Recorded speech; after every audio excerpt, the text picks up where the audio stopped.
Es esta reflexión de las superficies, este apaciguamiento de todos los relieves, esta suavidad de las siluetas y las formas, quienes configuran la elegancia irresistible de la Alhambra.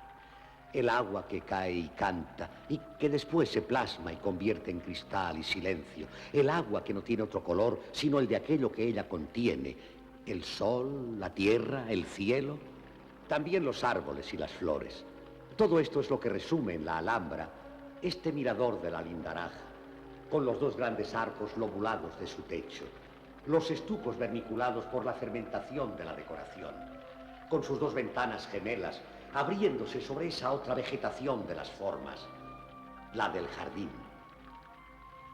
La transición es de una dulzura infinita entre el interior y el exterior, entre la naturaleza y el arte. Ya no existe el espacio cerrado, ya no existe el tiempo mensurable, sino un instante de eternidad vivida, un espacio sin límites, irradiando desde este minúsculo recinto o viniendo a concentrarse en él. La geometría ennoblece y sacraliza la materia. La recta y el arco nacen de un simple cordel para engendrar hasta el infinito el hexágono o la estrella, el pétalo o la ojiva. En su más pura forma matemática, la física también encuentra los mismos motivos de las estructuras más íntimas de la materia, evocando la presencia de lo trascendente.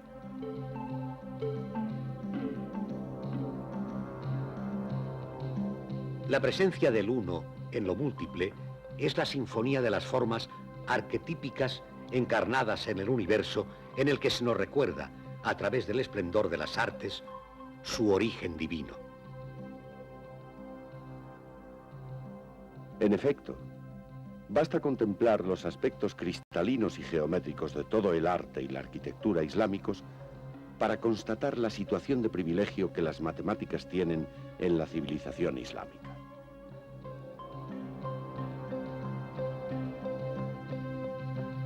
Es un amor por el número directamente conectado con la esencia del mensaje islámico, la unidad. Dios es uno. Así, el número 1 de la serie numérica es el símbolo más directo y comprensible de la fuente de todo ser. El resto de la serie de los números y sus infinitas relaciones es la escalera por la que el hombre asciende del mundo de la multiplicidad, emanada del uno, hasta el origen.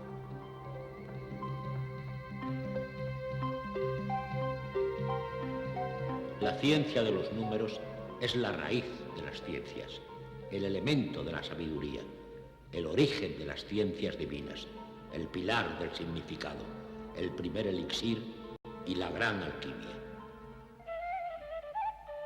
Pitágoras vivió en el siglo VI a.C. Sabemos de él que viajó durante varios años por Egipto y Babilonia y que luego se instaló en Sicilia, donde formó una orden o sociedad mística y científica. Se le considera el primer cultivador de las matemáticas con un enfoque aceptable para los científicos modernos.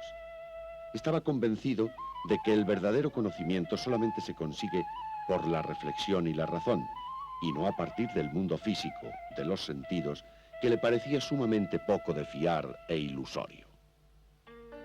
Solo las matemáticas eran admirables porque trataban sobre cosas inmutables y verdaderas. Además, se descubría que las relaciones numéricas estaban en la raíz de todos los fenómenos físicos, como se aprecia en la música.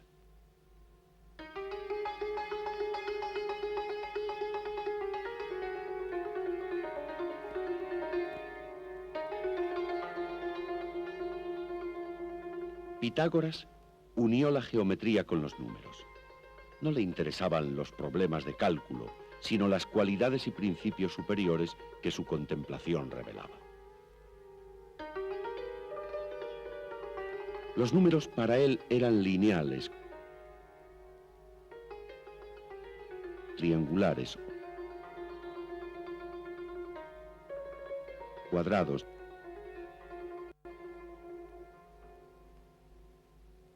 oblongos o cúbicos. En geometría se ocupó esencialmente de aquellas figuras que por su perfección le hablaban de ideas superiores. La trascendencia de Pitágoras ha sido enorme a través de los siglos, pues influyó poderosamente en Platón y consecuentemente en los miles de pensadores que siguieron el platonismo a través de los siglos.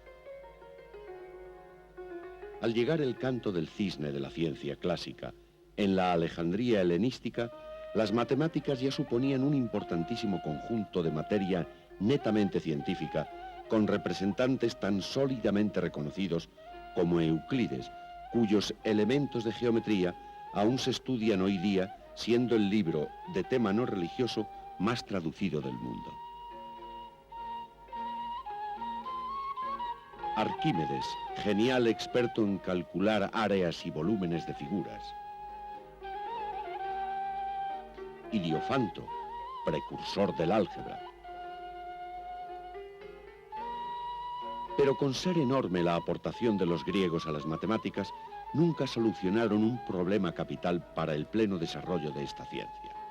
No lograron disponer de un adecuado sistema de numeración fácil, ágil y capaz de materializar complicadas operaciones. El Islam recopiló enseguida todas las obras griegas de matemáticas, pero además heredó todas las ideas desarrolladas en Mesopotamia, Egipto y, lo que es más importante, en Persia y la India. Los indios conocían y utilizaban el sistema decimal y posicional, esto es, que los números tienen un distinto valor según la posición que ocupen unos respecto de otros.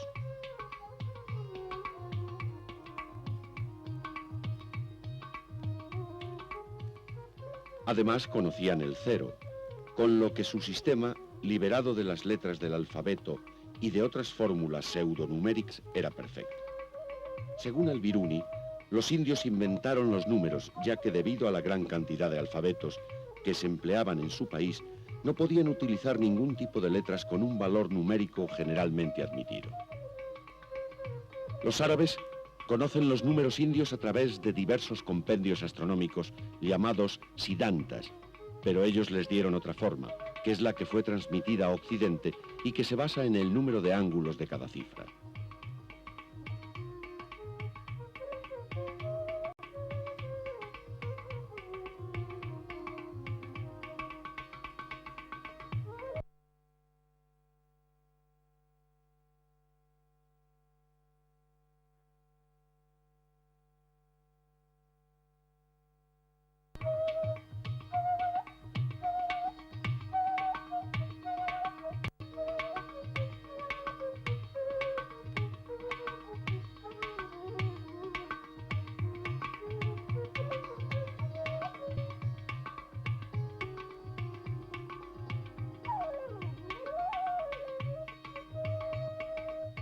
Así, dotados de un sistema de numeración cómodo, los árabes dieron gran esplendor al arte del cálculo, ciencia que les apasionaba. La obra más famosa en la que aparecen los números indoarábigos, por primera vez, fue escrita por el persa Al-Juarizmi, bibliotecario jefe del califa Al-Mamún en Bagdad, alrededor del año 820. He confeccionado mi libro y en él he condensado en la ciencia del cálculo los elementos más delicados y las nociones más elevadas. Y es que en la práctica, las gentes tienen necesidad de estas nociones en operaciones relativas a herencias, legados, divisiones, juicios, transacciones comerciales y, en general, en cualquier operación que tenga como propósito evaluar una superficie, cambiar el curso de un río, trazar los planos de una construcción y otros métodos prácticos de cualquier clase y en todas las actividades.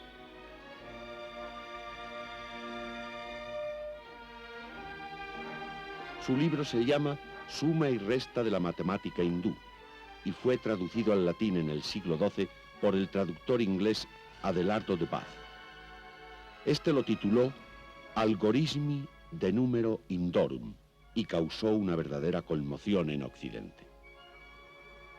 Aparecen en las lenguas europeas nuevos términos como algoritmo, derivado del propio nombre de Al-Juarizmi, guarismo y cifra, que proviene del árabe sifr, vacío, y que originalmente designaba solo el cero.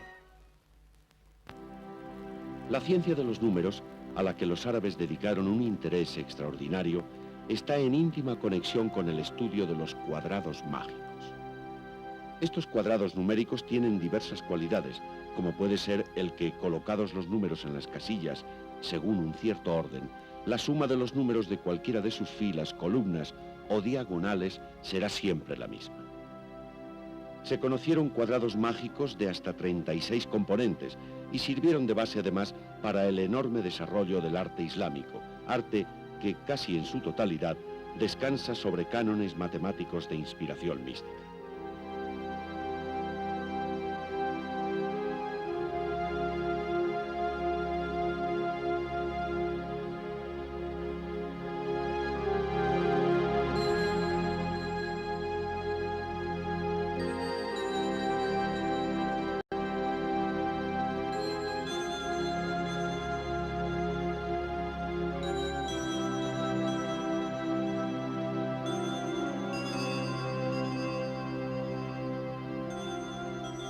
Para el Islam, estas rosas o estrellas geométricas son un puro símbolo de la realidad divina que en todas partes, en cada ser, es el centro, sin que ningún ser, ningún otro centro, pretenda ser él solo su imagen.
Esta unidad del ser, base en el pensamiento islámico, se expresa de un modo doble en el universo de las formas artísticas matemáticas.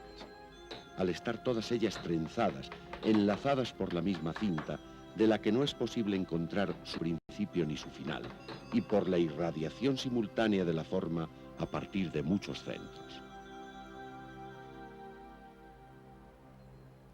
La cúpula representa el cielo en su constante movimiento.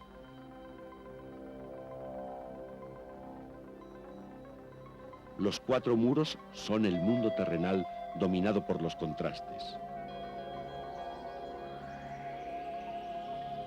Las muqarnas significan la transición de un mundo al otro, al cuajarse el éter líquido del cielo en sólidas formas terrenales. La muqarna es como un corte dado en la realidad, una sección en la trama matemática del universo. Y si nos remontáramos por esa ordenada catarata de formas hacia su origen, llegaríamos sin duda a una muqarna primera, a un primer arco que surge de un primer punto.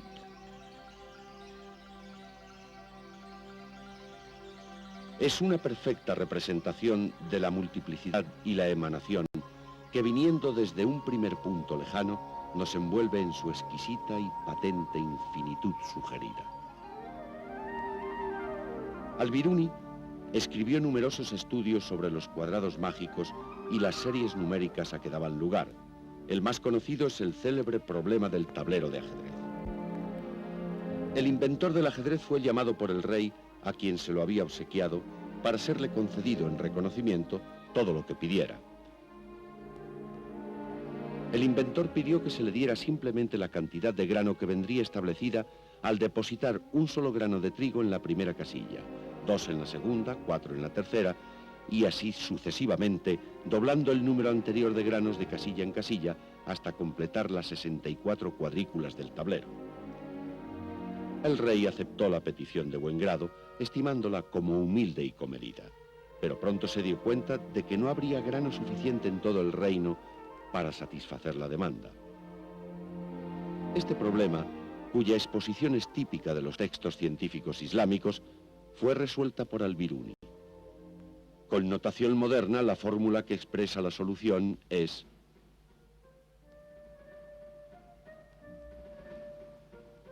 otra figura de primera línea en el cálculo numérico fue el persa Al-Kasani, que inventó la fracción decimal.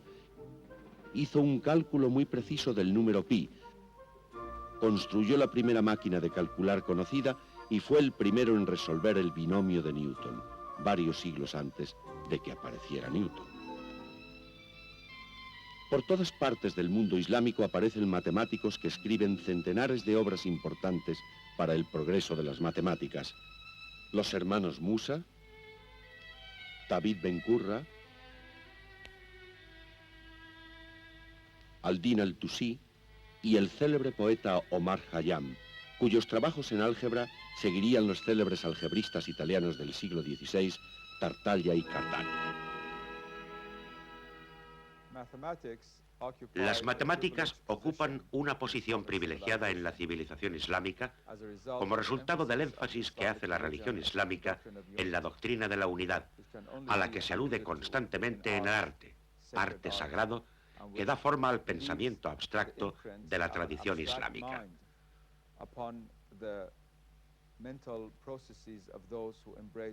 Por eso, con el desarrollo del Islam, las matemáticas florecieron rápidamente.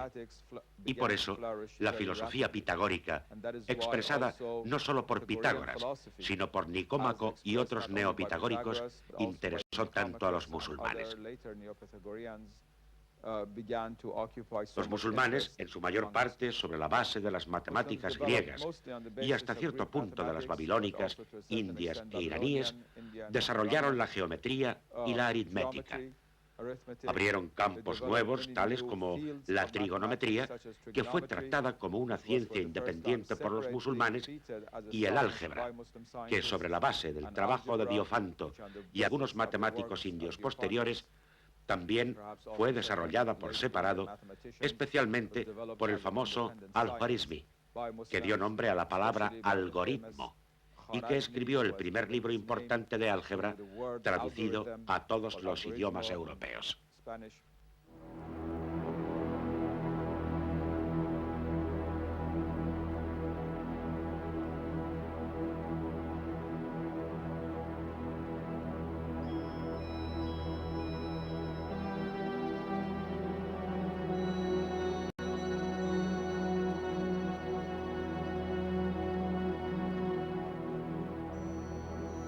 Este es el resumen de las aportaciones árabes a la ciencia matemática. Además del uso de los números, que prácticamente les hace fundadores de la aritmética, hicieron del álgebra una ciencia exacta, sentaron las bases de la geometría analítica y dieron un cuerpo de ciencia a la trigonometría, plana y esférica. Organizaron el saber, aclarando y simplificando los conocimientos, pero además supieron extraer de las matemáticas, anteriormente casi exclusivamente una ciencia especulativa, sus usos prácticos.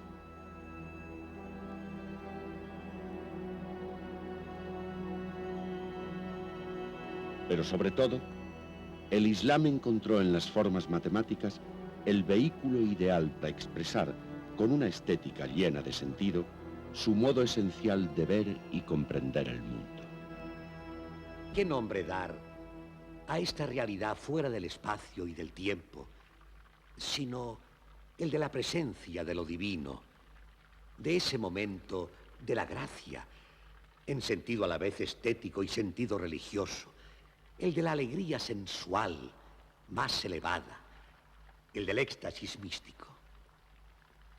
Encontramos en la Alhambra el arte musulmán en la cúspide de su perfección, pero también en la hora de su canto de cisne. La Alhambra, como todas las grandes obras de la fe, es solamente un signo anunciador de la belleza prometida. Nos trae, como tantas obras maestras del arte y de la fe, la buena nueva de que otro mundo es posible. El porvenir, como todo lo incógnito, nos produce vértigo. Pero la Alhambra, en la que se expresa la esencia de la estética del Islam, despierta en nosotros un vértigo bienhechor. Nada aquí, en la armonía sin fin de la luz y de la sombra, parece ser lo que verdaderamente es. Somos transportados a otro espacio y otro tiempo, cuya estructura y ritmo nos sitúan en el dominio de otro mundo, de otra vida diferente y más alta. Así, se nos transmite el mensaje último del arte musulmán, el de la fe en la unidad de un mundo en el que lo invisible solo puede ser descifrado a través de los signos visibles, sin que uno reduzca a otro jamás.